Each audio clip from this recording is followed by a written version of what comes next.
তাই সায়নী ঘোষ যে এই মঞ্চে দাঁড়িয়ে আছে, যাকে আপনারা তৈরি করছেন, তার জন্য হাততালি না দিয়ে নিজেদের জন্য আগে একটা হাততালি দিন, যে আপনারা আছেন বলে আমরা আছি। দেখুন, নেতার বিষয়টা খুব স্বাভাবিক। যতক্ষণ আপনারা পেছনে দাঁড়িয়ে জিন্দাবাদ জিন্দাবাদ জিন্দাবাদ জিন্দাবাদ বলছেন, ততক্ষণ আমি নেতা। যেই মুহূর্তে আপনারা বুক ফিরিয়ে চলে যাচ্ছেন আমার কাছ থেকে, তখন কিন্তু আমি নেতা। আমাকে দিয়ে একেবারে পোছা দিতে হবে। এই হচ্ছে নেতাদের অবস্থা। তাই আপনারা আসল, আপনারা আমাদের শিরদাঁড়া, কোনোদিন বিক্রি হবেন না। অনেকে বিক্রি হয়ে যায়। কিছু কিছু নেতা আছে যাদের গদ্দার রাশি এবং মির্জাফর লগ্নে জন্ম। বুঝতে পারেন তো কার কথা বলছি?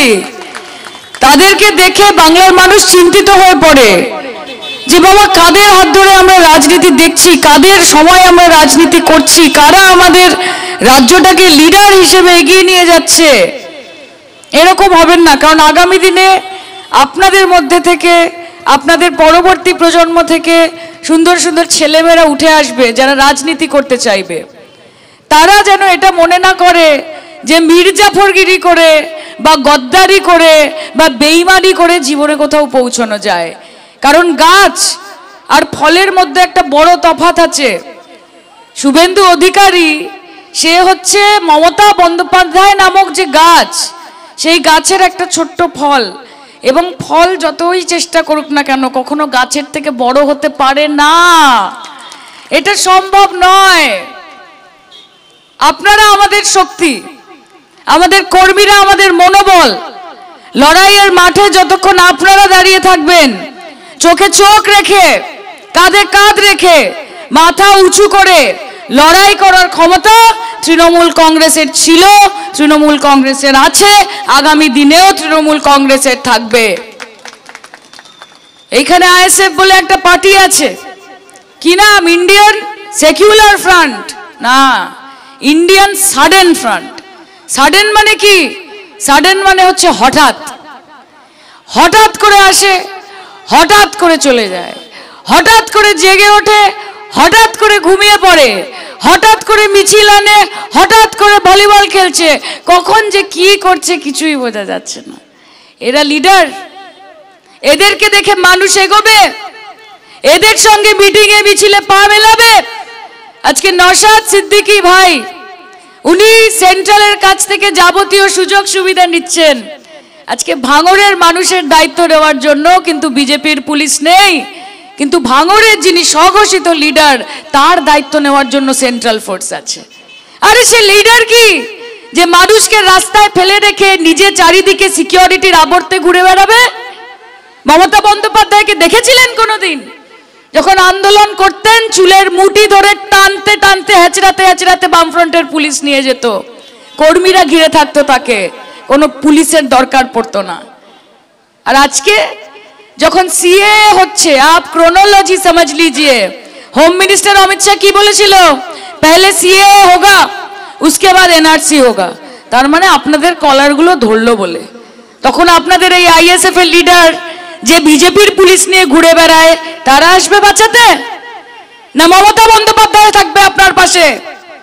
ভাঙড়ের মা বোনেদের আমি বলতে চাই, নিজেদের মনস্থির করতে হবে যে আগামী দিন যদি কোনো দুর্যোগ হয়, যদি কোনো বিপদ আসে, যদি কোনো বিপর্যয় নেমে আসে, যদি বিজেপি আমাদেরকে শনাক্ত করে করে ভাঙড়ের মানুষকে উৎপীড়ন করার চেষ্টা করে, তাহলে আমাদের পাশে যদি কেউ থাকে, তার নাম মমতা বন্দ্যোপাধ্যায়, তার নাম তৃণমূল কংগ্রেস, তার নাম অভিষেক বন্দ্যোপাধ্যায়।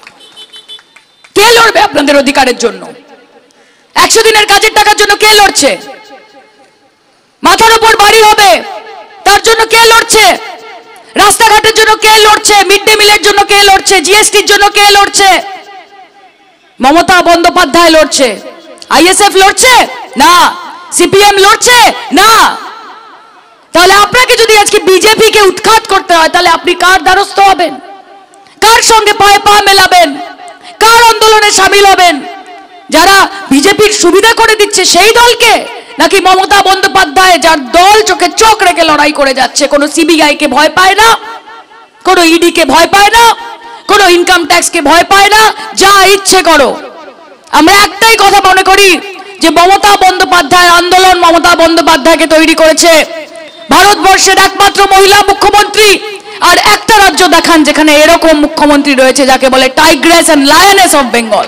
তাকে আপনারা তৈরি করেছেন, গর্ববোধ করবেন। আমাদেরকে বোঝাতে আসছে সন্দেশখালি, সন্দেশখালি বলতে পারে না এই বিজেপি লিডারগুলো, সন্দেশখালি সন্দেশখালি বলে তো। আগে উচ্চারণটা স্পষ্ট করে শিখে আনুন। কি করছেন, কি চাইছেন? আপনাদের ডবল ইঞ্জিন সরকার, ডবল ইঞ্জিন সরকার। উত্তরপ্রদেশে ডবল ইঞ্জিন সরকার, মধ্যপ্রদেশে ডবল ইঞ্জিন সরকার, হরিয়ানাতে ডবল ইঞ্জিন সরকার। সেখানে মহিলাদের উৎপীড়ন, তাদের ওপর নির্যাতন। আজকে যেই পুরুষ মানুষরা মহিলাদের রেপ করে তাদেরকে রাস্তা দিয়ে ঘষতে ঘষতে নিয়ে যায়, তাদেরকে মালা পরিয়ে বিজেপি বরণ করে। আপনারা আমাদেরকে শেখাবেন মহিলাদের কিভাবে সুরক্ষিত রাখতে হয়? আপনারা শেখাবেন। আপনাদের সাংসদ ব্রিজভূষণ শরণ সিং, তিনি নির্যাতনকারী, তিনি আমাদের মহিলা অ্যাথলিটদের ওপর নির্যাতন করেছেন, তাদের মোলেস্টেশন করেছেন, তারপরে তাকে আবার আপনারা টিকিট দিয়েছেন। আপনারা আমাদের শেখাবেন মহিলাদের কিভাবে সুরক্ষিত রাখতে হয়, নারীদের কিভাবে সম্মান দিতে হয়। শুধু বড় বড় কথা, বেটি বাঁচাও বেটি পড়াও, ট্রাকের পেছনে বেটি পড়াও বেটি বাঁচাও লিখলে হয় না, সেটা কাজের মধ্যে প্রমাণিত করতে হয়। আর কে প্রমাণ করে? যে প্রমাণ করে তার নাম মমতা বন্দ্যোপাধ্যায়।